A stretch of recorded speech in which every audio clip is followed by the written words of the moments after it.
welcome to Concussion Talk Podcast. I'm Nick Mercer. Please visit my website at www.concussiontalk.com and please consider supporting Concussion Talk on Patreon at www.patreon.com/concussiontalk.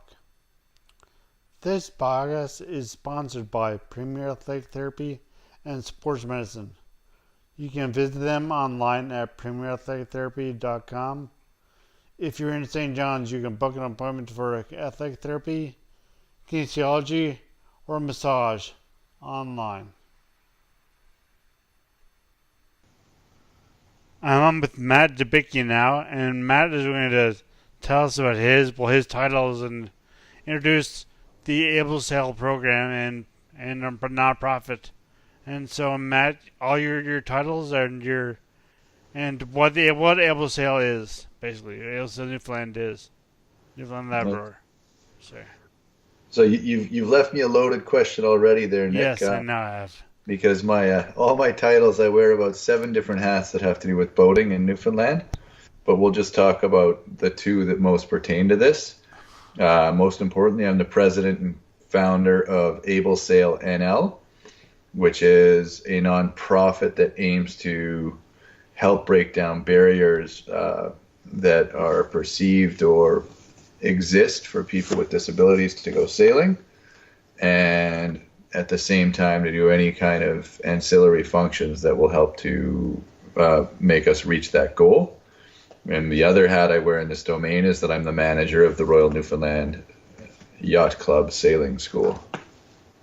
Oh, well, there you go. So, you obviously know what you're talking about. So, start out then. How old is this program? Well, in Newfoundland and Labrador. To start off, how new is it, or how old, or say? So, the Royal Newfoundland Yacht Club. I wish I could tell you. I've only. I saw the website. That's 1964. But it's 1960 which? 1964. I saw on the website. That sounds about right. And so, but Able Sail NL is how old? As of March 2019. Okay, so very new. And you got the idea for this program in Newfoundland and Labrador? How?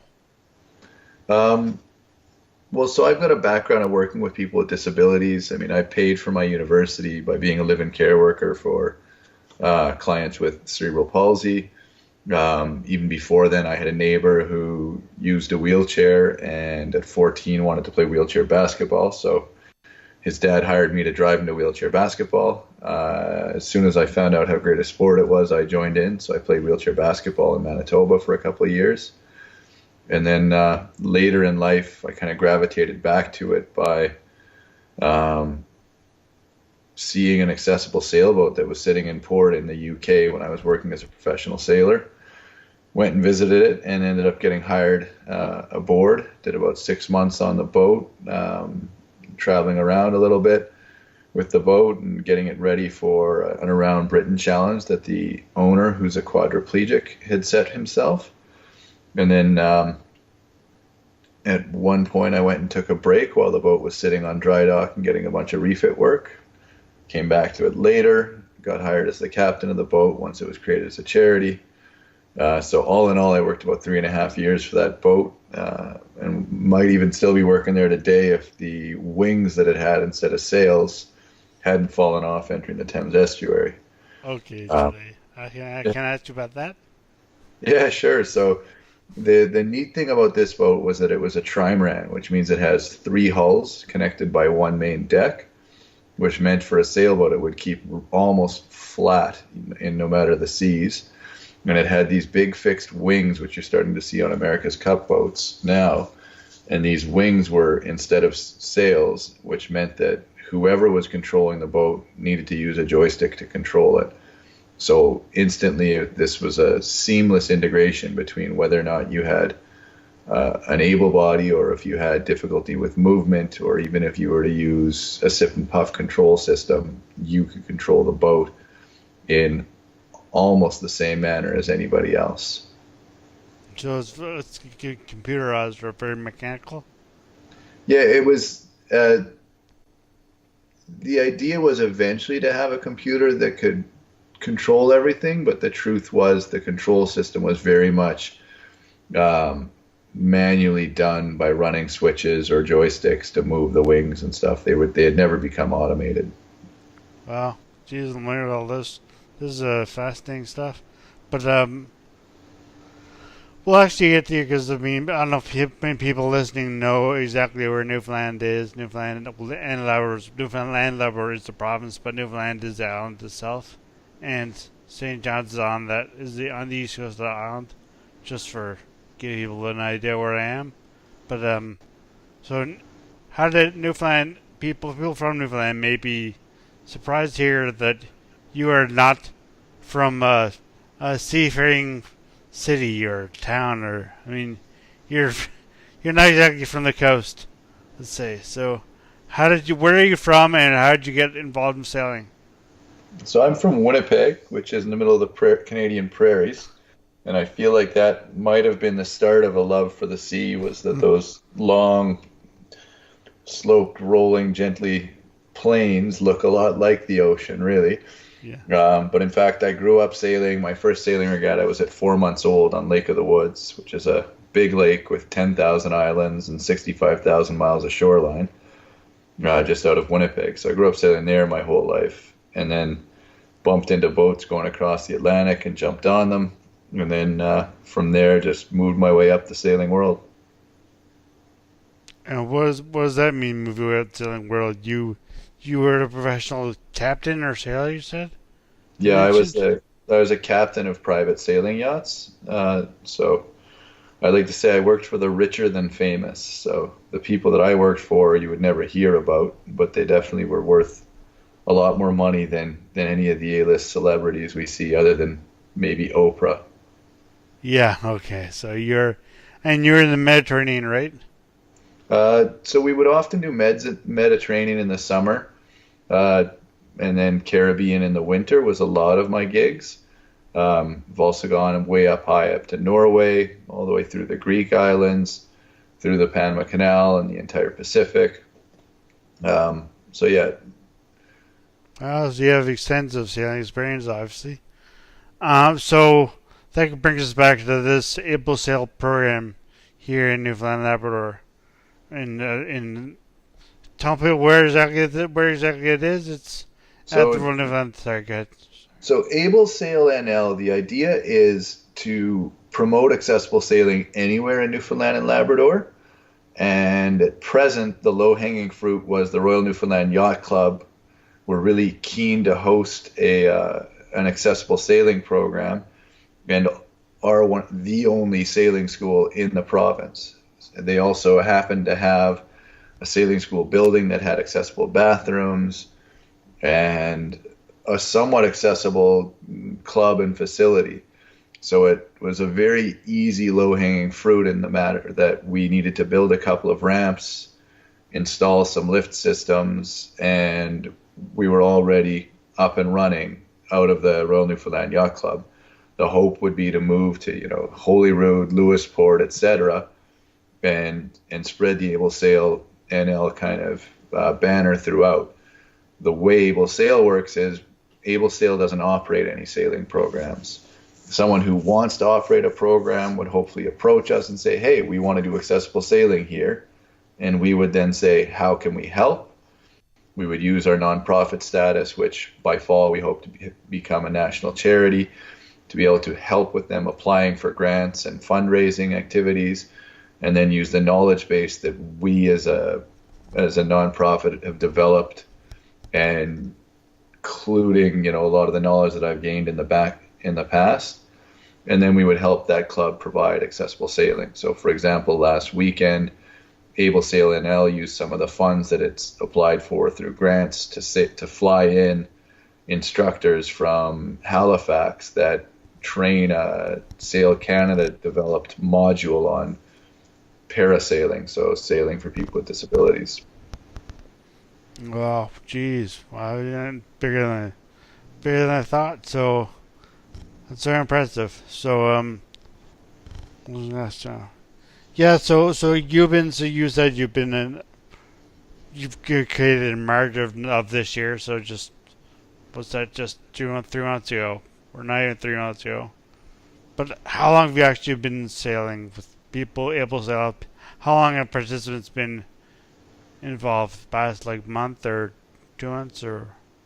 So the first sale that we did for people with this that was accessible to people with disabilities was, I'm gonna say, 2 weeks ago. Okay. And now we're going like gangbusters since then. Today, in fact, we were interviewed by TV, and they did a little following us around for a few hours today while a few of our sailors were sailing on our bigger sailboat, which is a 26-foot keel boat. Cool. And on a couple of access sailing dinghies, which are small boats that are very good for adaptive sailing, as they have a seat that can accommodate a wide range of physical needs. They have a joystick that's very simple to use and doesn't require a lot of strength, and they only have one rope to pull in and out to adjust the sail. So this means for a very wide range of people, they can just get right in and learn how to sail nice and quickly. And most importantly, these access sailing dinghies are designed so that they're extremely unlikely to capsize, which then allows us to capture people with not only physical disabilities, but say, for example, someone with cognitive disorders who might have a delayed reaction time, or might even, for example, even just have a fear of the water. They're now in a boat that if they just let go of all the controls, the boat will just sit there and bob like a duck until someone comes and assists them. That's perfect. So for these sessions, you've been out in Conception Bay. Is that where you do sailing? Yeah. So with the little access dinghies so far, we've been doing right in the bay right in front of the yacht club, which may be called Manuel's Bay. My geography is still a little weak. It's one of my weaker points, despite having sailed the world. Well, between the yacht club and say Bell Island, that's all. No, this is even the smaller bay. Oh, you mean the lagoon there? That's where we've been with the access dinghies so far. We definitely could go out to the outer harbor with the access dinghies, but that would be as people's skill levels progress. Right. And then with the larger boat, the keel boat, we have sailed outside the harbor and gone and checked out some icebergs and all that fun stuff as well. Yeah, of course. So how far does going a bit off able sails? But when you were to say doing the able sail program in England, where would you go over that? I mean, I don't know English sailing geography too well, except for I know the ocean is there. But were you on the ocean? Yeah. So with the vessel Adventure, which was the 60-foot trimaran, we sailed around Britain with it. I did about half of the journey. Yeah. So kind of in 100-mile legs, and then with each couple of legs, a new person with a disability would jump aboard, usually a paraplegic, and be one of the crew. And then the boat was captained actually by Trevor Jones, the owner of the boat, who is a quadriplegic. And then also while working with the Adventure Trust, which was the trust that managed that boat once it was converted over to being a charity, we did a lot of projects with other people with disabilities. So we would do little boat trips with people with mental disabilities. We got involved in a project with Hilary Lister, who's a very famous sailor in the entire sailing community, but especially in the accessible sailing community, as she's the first quadriplegic to have sailed solo across the English Channel in a sip and puff controlled boat. And that boat was built with some help from Pindar, a big racing team, and then my rugby team, who were all voluntold to come help me build it. And the parts came from me taking her old wheelchair apart and using the control systems from her sip and puff wheelchair to operate the sails and the steering from the boat, along with, of course, some help from a few mad scientists, etc., to help me make the sip and puff system talk to the wheelchair parts once they were no longer a wheelchair. And you're not that mad scientist? Pardon me? No, I'm. You're not that. You're mad, but I call myself more MacGyver than a mad scientist. I see. Yeah. So this kind of brings me to my. I wrote a post today in Able Sail Facebook page, Able Sailing Newfoundland and Labrador Facebook page. And so, what can I asking if anyone's interested in sailing? So that's how I contacted you or Able Sail. So how would people contact you other than just your Facebook page, or would if you're interested in Newfoundland and Labrador to go? So we're still developing our program model. We're that new. The easiest thing to do is to simply sign up for the sailing school, either the adult or the youth programs, and then you would notify the sailing school that you have a few barriers that you think might cause an issue with learning how to sail, and then we would work with the person to see whether or not we have a suitable level of adaptations to make sailing accessible to the person. So for example, this year we don't have any sip and puff control systems. That's something we hope to have in the future. Right. So there's a limitation for being able to actually maneuver the vessel, etc. That said, we have a hoist system and a willingness to do some seat adaptations and stuff. So we would work with someone and maybe bring them aboard, and they can start to learn, I like to call it through osmosis, just by being aboard and watching, which in truth, that's how a lot of people on bigger boats learn how to sail. They first start by just sitting on the boat and watching, and then eventually asked to do more and more tasks. So there's that way, and then there are 2 weekends of able sailing, kind of, I call it bums and boats weekends. So we're going to do 2 weekends in the summer where everyone asunder is invited to come to the yacht club and then try and get on a boat. So it could be our big keel boats, it could be our little accessible dinghies, it might be something more adventurous like a big fast 29er racing dinghy, or it might be something very relaxing like simply sitting ashore and watching boats go by, or even getting a joyride aboard someone's big power boat, depending on how people feel. And we'll be having kind of a barbecue sort of thing, asking for donations and showing people the wider range of activities that can be done. And then hopefully we would then capture them as a broader audience who say some of them want to continue sailing and pursue that further, and then would kind of get more involved with our program. So these are obviously, as you mentioned, for people with all sorts of disabilities or challenges, and obviously, I mean, I know from when I was more able-bodied, I really enjoyed being on the water and sailing, and then last year I was on the water with Matt. So it was Matt is a friend I met through water polo actually, and so I've been on a boat with Matt last year, and that was I really love sailing. So I encourage anybody in Newfoundland and Labrador who's interested, or anybody around the world who can find a program like that like able to sail, that allows you to get out in the water, get outside, and enjoy the water. Just do so, and just because you have a disability or you're finding challenges, a challenge getting in the water, getting a boat, something like that. So to look for just ways that you can enjoy life and enjoy the recreational activities or sports that you may not even have thought that avenues cut off to you. So I encourage everybody to look for this charity and to sign up and participate as if they want to. But Matt, would you anything you like to add to say about able sail or just able sailing in general? Yeah, well, I can speak certainly to across Canada, people who are interested in sailing and checking out any kind of form of accessible sailing. There's a great network called the Able Sail Network, which is in part where we've got our name, because we're working our way through the levels needed to be able to join that network. And they're a network of sailing schools across Canada, or sailing groups that provide accessible sailing. And they're just wonderful. So as resources for Able Sail NL to just contact, almost any one of the member groups has a bunch of people with a really great knowledge base and willing to help people set things up.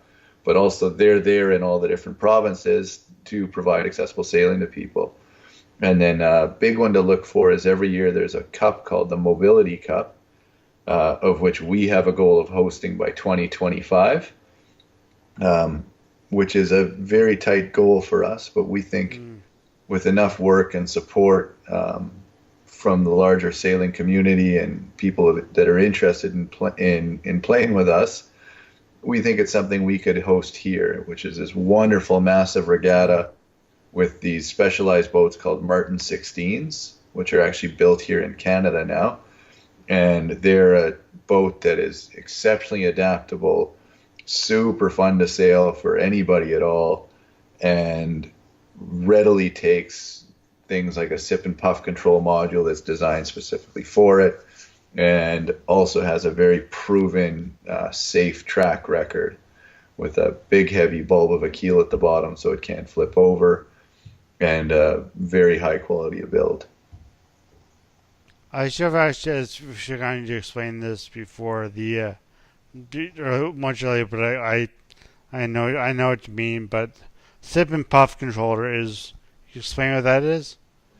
Yeah, so as people, you kind of work up the spectrum of more difficult disabilities to get around for being active. At the last level, you get to a point where generally you're still able to breathe on your own. So if you're able to breathe on your own, that means you're breathing in and out. So a sip and puff control system is a system of having some straws right at your mouth so you can sip on one straw or suck on it, and that's 2 command inputs. And with a second straw, you would then have 4 command inputs, etc. So a lot of these sailboats are designed with 1 straw, sip in, sip out, means turn to port and to starboard, or to left and right for you landlubbers. And then the other straw, sip in, sip out, would be to pull in the sails or let out the sails. So even if you've not got any neck mobility, but you still have some breath control, you can control all the controls on a boat. Yeah, wow. Well, thank you.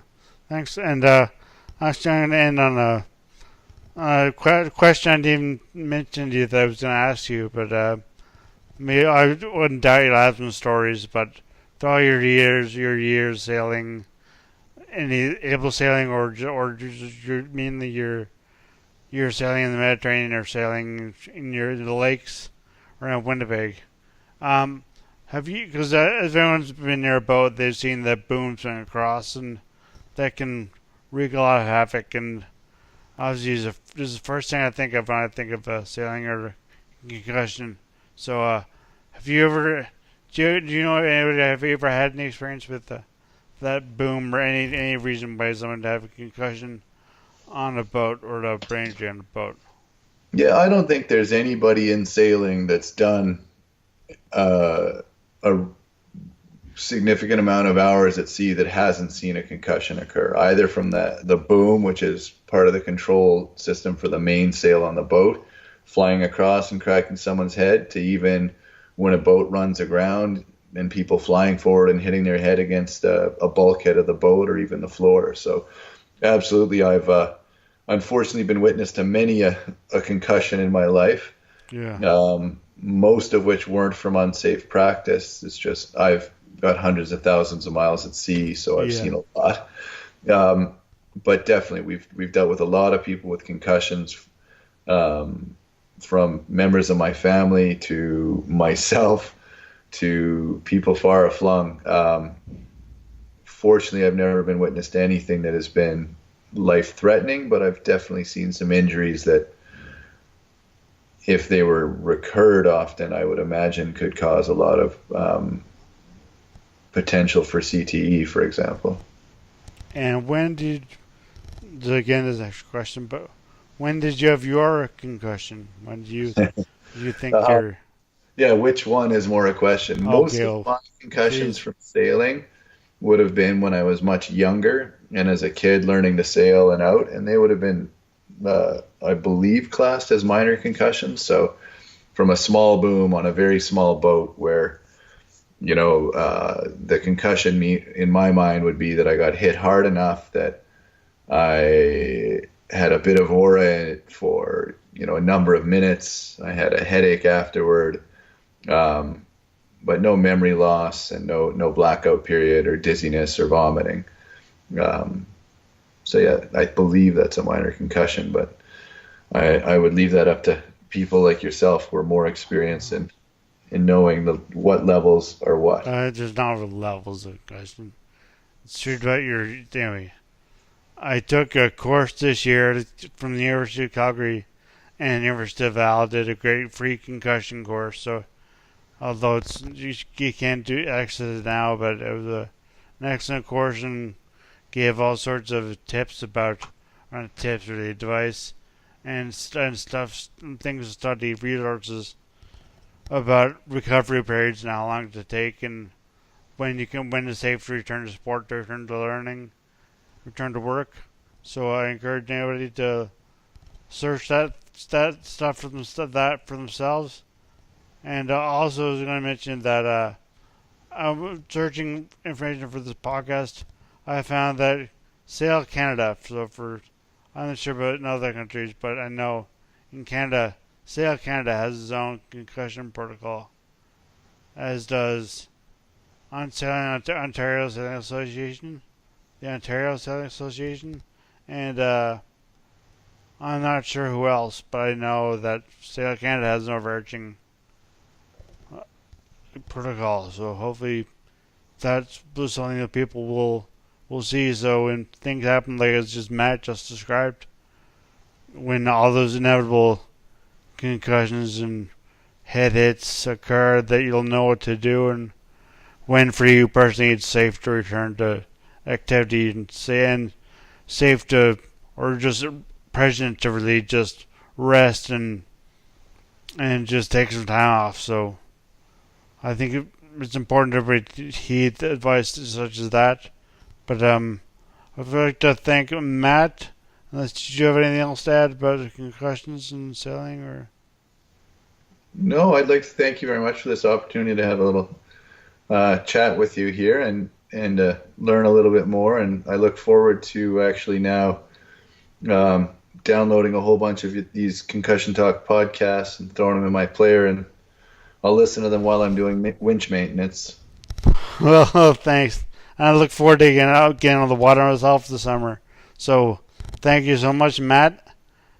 And it's great diving on the podcast. And I think this program sounds very, very encouraging. Perfect. Thank you very much. You have a great day. Thanks. Music at the beginning of this podcast is by Ben Sound. www.bensound.com.